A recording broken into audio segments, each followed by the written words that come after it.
so that we can make sure that our minutes are recorded correctly. I do not have any visitors with us today. If there's any media that has come in the meantime, would you identify yourselves? Okay. Is there any objection to approving the minutes as presented from our August 5th meeting? Hearing none, the minutes are approved by unanimous consent.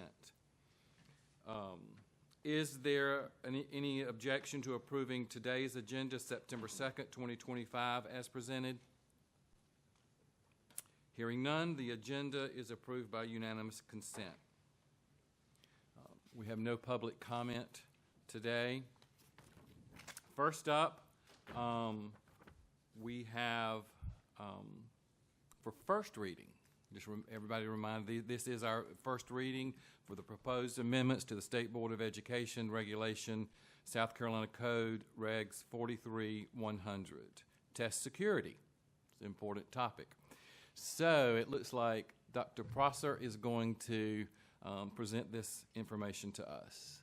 Good morning, members of the Standards Learning and Accountability Committee. My name is Alana Prosser. I am the new Executive Director for Teaching and Learning here at the State Department, and I have with me a team, Ms. Taylor Seal and Mr. Josh Black, who's the Assistant Director of Standards and Learning. Ms. Anderson is actually at school today doing some recognition, so we're excited for her. Those SC Ready scores come out today, and she's exactly where she needs to be. But thank you for the opportunity to speak with you today. The South Carolina Department of Education is recommending updates to the Regulation 43-100 test security. These revisions are necessary to ensure the regulation is aligned with the current state law and reflect the modern testing practices, especially since we continue to administer assessments in increasingly digital formats. But the purpose of the revisions, there's two. The first one is for these updates to align to the regulation South Carolina Code 59-18-325, which requires that college entrance, career readiness, and statewide summative assessments be administered in a computer-based format, with exceptions only for students with IEPs, 504 plans, and individual language acquisition plans. The second is to strengthen and clarify the test security protocols. As technology evolves, we must ensure that our regulations provide clear expectations to districts, test administrators, and students to prevent test security violations and maintain the integrity of our statewide assessment program. So the proposed changes that we're offering to you today are, first, we're adding a requirement for districts to submit their test security policies to the South Carolina Department of Education. Currently, they have to have one, but they don't have to submit it. Second, the updated regulation provides clearer direction for the test administrators. It outlines what administrators must do, what they're prohibited from disclosing, and under what conditions the exceptions will apply. We've also added specificity about prohibited tools and materials. Items like dictionaries, rulers, calculators, they may only be used during testing. They may not be used during testing unless they are explicitly permitted. And the test administration manual for that particular assessment will outline that. Another change involved is strengthening the emphasis on the student accommodations. The test administrators are required to follow all accommodations exactly as documented in that student's IEP or 504 or ILAP plan. And the regulation now reflects that obligation more clearly. We're also removing outdated language regarding student exclusion from testing. To clarify, students cannot opt out of state assessments, and our regulations should reflect that legal requirement. And we are clarifying that the scores on the end-of-course assessments are required to be included as part of the student's final course grade, and that's consistent with Regulation 43-262. And finally, the regulation now explicitly defines a test security violation related to electronic devices.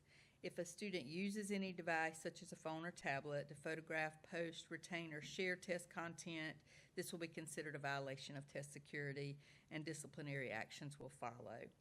So in summary, the South Carolina Department of Education recommends adoption of these updates to align to Regulation 43-100 with state statute, reflect the computer-based nature of today's assessments, and provide clearer guidance on test administration and security. This will strengthen our integrity and consistency of the statewide assessment program.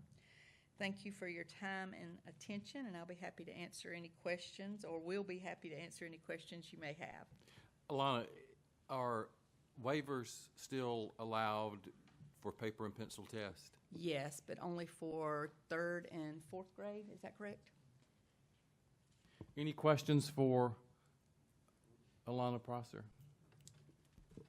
Just a comment, this is much needed. Did I ask it? Okay. I have a question. Go ahead, Ms. Grimminger. I just said this is very much needed. Yes, We've ma'am. had the test security with the paper and pencil, and what's taken us so long, it definitely needs to be there. Yes, ma'am. I have Any a other question. questions? Go I have ahead. a question. I'm too excited about the computer-based format, but will they get immediate results from the computer-based test? Well, you still have to do writing, and there will still be some of those testing that can't be immediate. But right now with ELA, we get them pretty quickly, those results that aren't finalized yet, but It's faster than it used to be with just- exactly, yes, Yeah. yes. Any other questions? Thank you. Is there a motion to approve the proposed amendments to State Board Regulation Code 43-100? Mr. Chair, I move that we approve the amendments to 43-100. Motion by Dr. Hanley. Is there a second? Vincent, second. Vincent, second. All in favor, we're saying aye. Aye. Opposed by like sign? Okay, I guess we'll see you next month on second reading, right? Thank you. Motion is approved. All right, next up, South Carolina College and Career Readiness Visual Art and Performing Arts Proficiency Standards. This is, again, a first reading, and we have the Honorable Roger Simpson here to present to us today. And he's honorable because, Mr. Richardson, he's wearing a bow tie. Well, thank you very much. Good morning. I am Roger Simpson. I'm your Education Associate for the Visual and Performing Arts here at the Department of Education. And on behalf of the Office of Assessment and Standards, we bring to you the revised South Carolina College and Career Ready Visual and Performing Arts Proficiency Standards. Before we get into the process that we went through, the revision process, I'd like to begin to give a little context as to what we mean when we say visual and performing arts. Many people hear this and think, okay, well, we're talking about two different contents like math and science.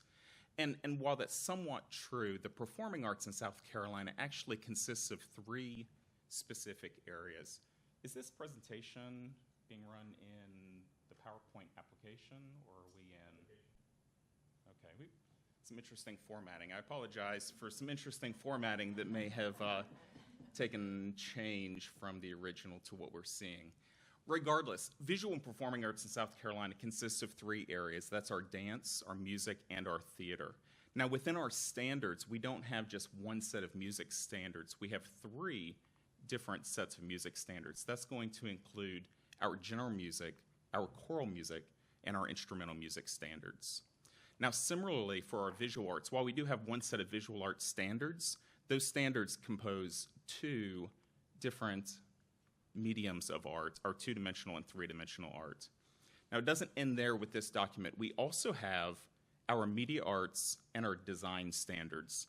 South Carolina has been on the forefront in arts education for decades, and our standards are proof of that, with the media arts standards being included in our document in 2010, one of the first in the country, and our design standards that were added in 2017, the first in the country to have design standards in our visual and performing arts document.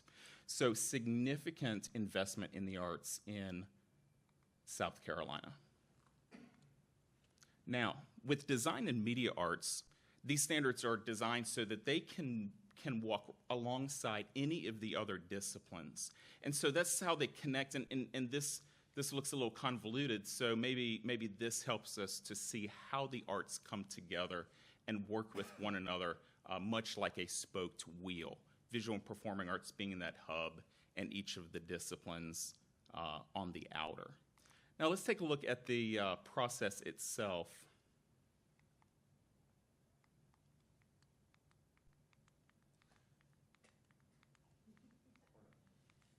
That we went through.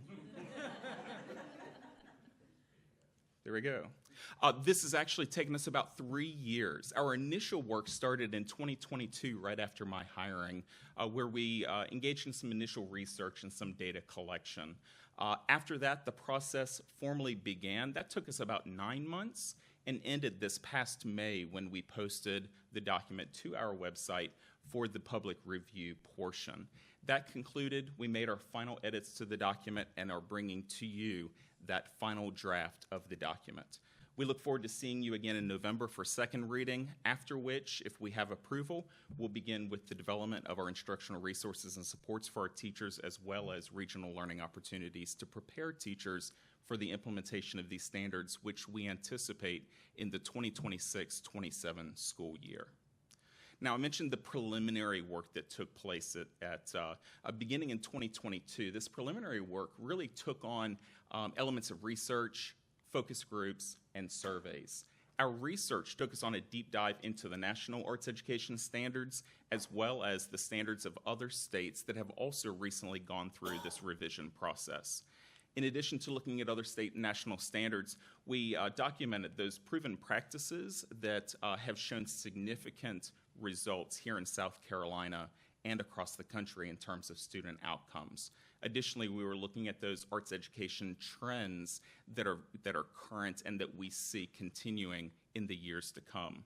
Our work with focus groups gave us an opportunity to have conversations and communications with members of our arts education associations. Those are the state associations that support our arts teachers, music, dance, theater, and visual arts. Focus groups with leaders from arts industries and our arts communities, as well as, of course, parents. Additionally, it gave us time to engage in survey work, which allowed for more of our state to have a voice and invest in this process of revising the visual and performing arts standards. These surveys gave us some outstanding data to be able to use. It shed light on areas that we needed to focus on, those areas for growth, but it also showed some really significant numbers in terms of the standards and the use of the standards that we have in place from 2017. So based on those 2017 standards, nearly 80% of our respondents agreeing or strongly agreeing that our standards are rigorous and are clear and appropriate, with 90% agreeing that they were aligned across levels. See some areas for improvement there, but we are seeing from these results that based on the surveys of these 2017 standards, some strong positive opinions. Now, all of this information came together to provide our formal review committee with a wealth of information to make some really informed recommendations, including a complete reformatting of the document, using color and shading for continuity across the document, editing for clerical errors that might not have been caught in that 2017 document, make sure we're aligned with our agency style manual, clarifying language in the front matter related to the benchmarks and indicators. One of the things we received from that initial feedback was questions from educators as to how the benchmarks and indicators come into play with instructional planning. So we wanted to provide more information for them in that regard, and then some updating and consolidating of our references. Now, what you did not hear in that is a significant change in content. So the early survey work and early work with our committees really brought to light that and we saw in the results from the surveys, in terms of relevance and rigor, that is there already in the document. The need was to make something more usable within the community. So what are the shifts from the 2017 document to the one that you were given to review before today? Well, first and foremost, probably most significantly, our 2017 document here's the 592-page document from 2017. That has been reduced to just under 100 pages, which is tremendous. And that's exciting, but some of you may be thinking, okay, well, how did they do that? Did they just delete stuff, or did they take stuff out? How did that happen? And maybe a little of both. Nothing was deleted, by all means, but one of the most significant changes had to do with our sample learning targets. The 2017 document included sample learning targets, and to understand a little more of what that is, let's take a look at the document itself. So our document, though these are 8 different disciplines, they're all structured in the same way. So we begin with our artistic processes, which in the arts are creating, performing or presenting, responding, and connecting. That makes what we do in our K-12 arts education classrooms different than what a student might experience in a local studio. The artistic processes are also maybe equivalent to what you might see in terms of strands in our math and our ELA documents. The next level are our anchor standards. These are the overarching expectations of learning which students engage in from kindergarten through graduation onto college, career, or military. Next are the benchmarks. And so what you will not see in this document are grade levels, and that's on purpose because this is proficiency-based standards.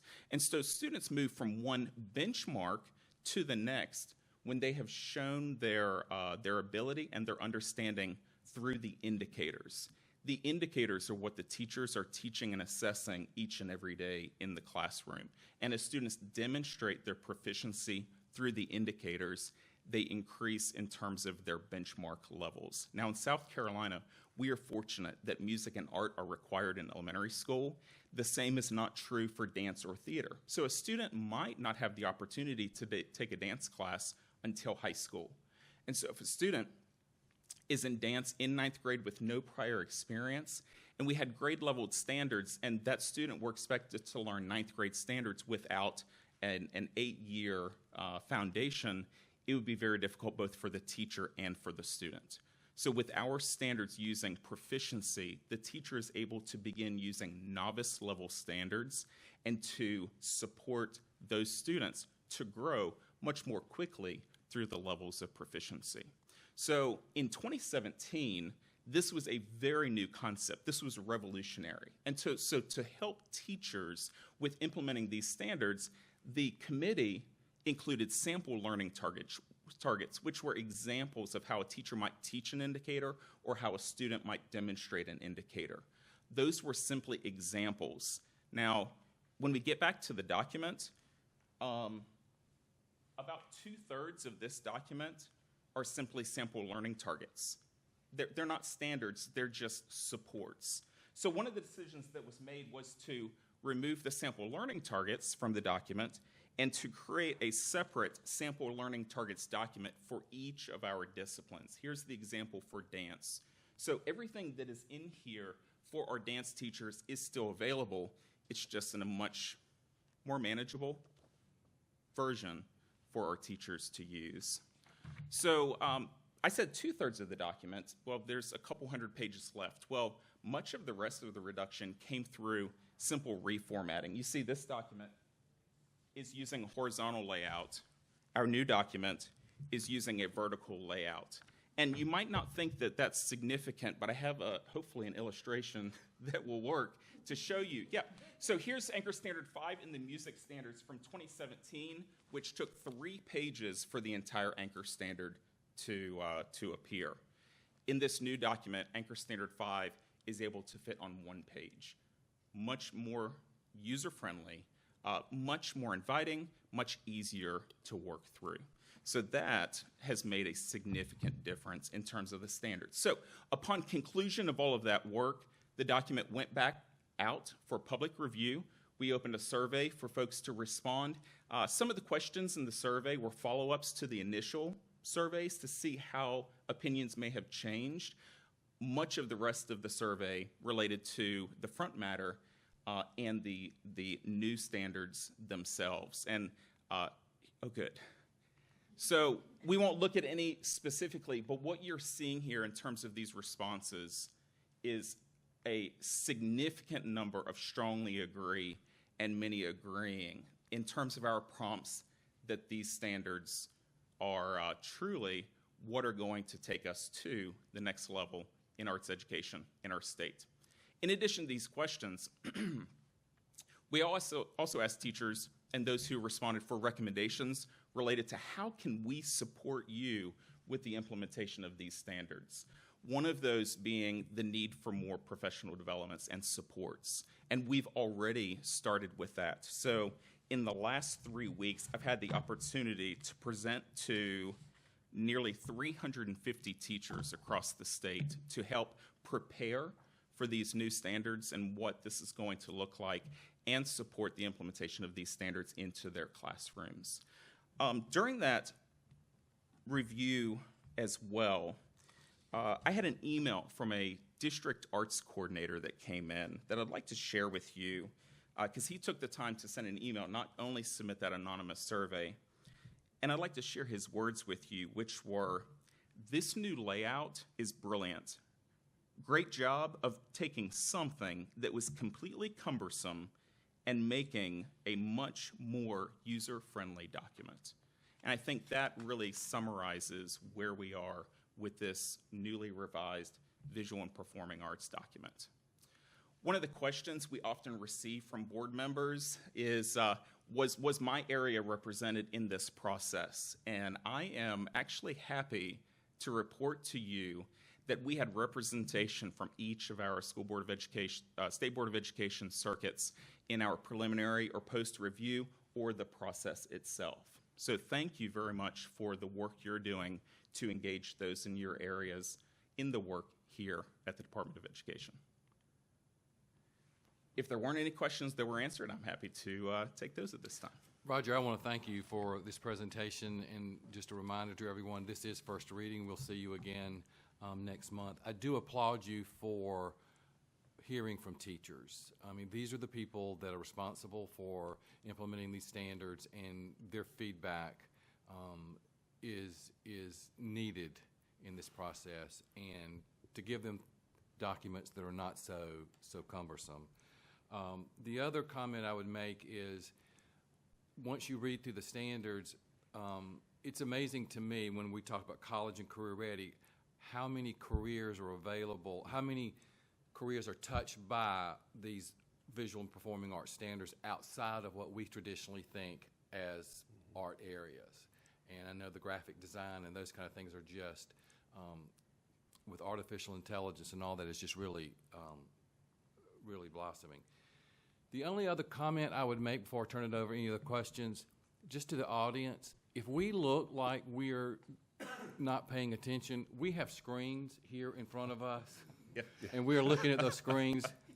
Maybe we're not looking at Roger, but we are paying attention. So just to note. Are there any other questions? Yeah, well, comment first. Yeah, leave it to the visual arts guy to have the more interesting presentation. I'm sorry your formatting got messed up, but Maybe for November. but still it was good. It was I appreciate the effort that you put into that. Thank you. So you said that the in elementary we have a requirement for music and art. Correct.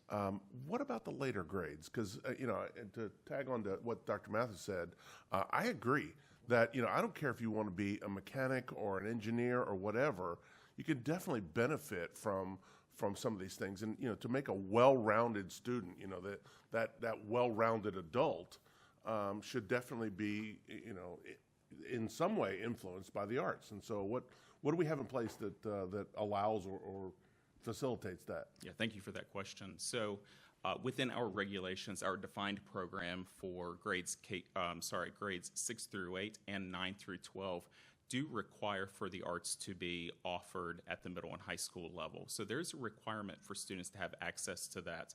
And actually, in our state, about 99% of the students in our state do have access to arts in their school in some form or fashion.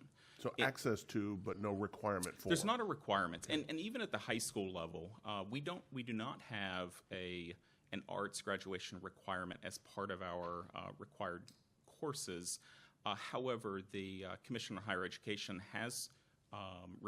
does require one arts credit for admission into state colleges in South Carolina. So there is that requirement. So it's certainly something for us to maybe consider as we move forward. Just a comment, we just need more certified teachers in these areas. I know my previous school has struggled with getting the art and the music, and they don't have a chorus teacher this year, which is so very sad. We're seeing similar trends in terms of vacancies within classrooms in the arts, certainly.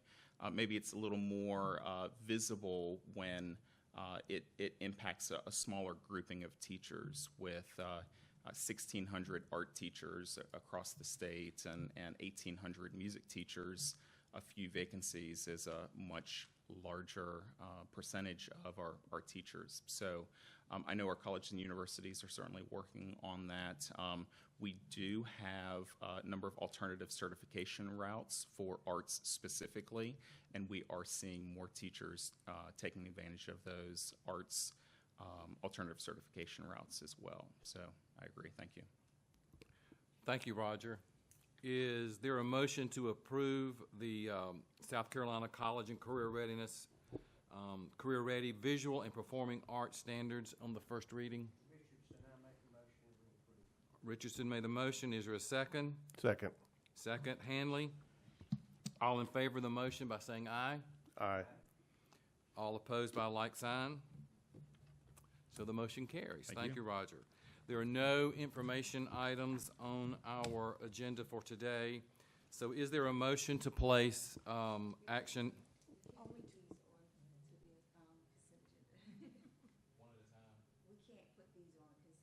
Oh, for the first reading. Okay. All right. So that will happen next month, won't it? Okay. Good deal.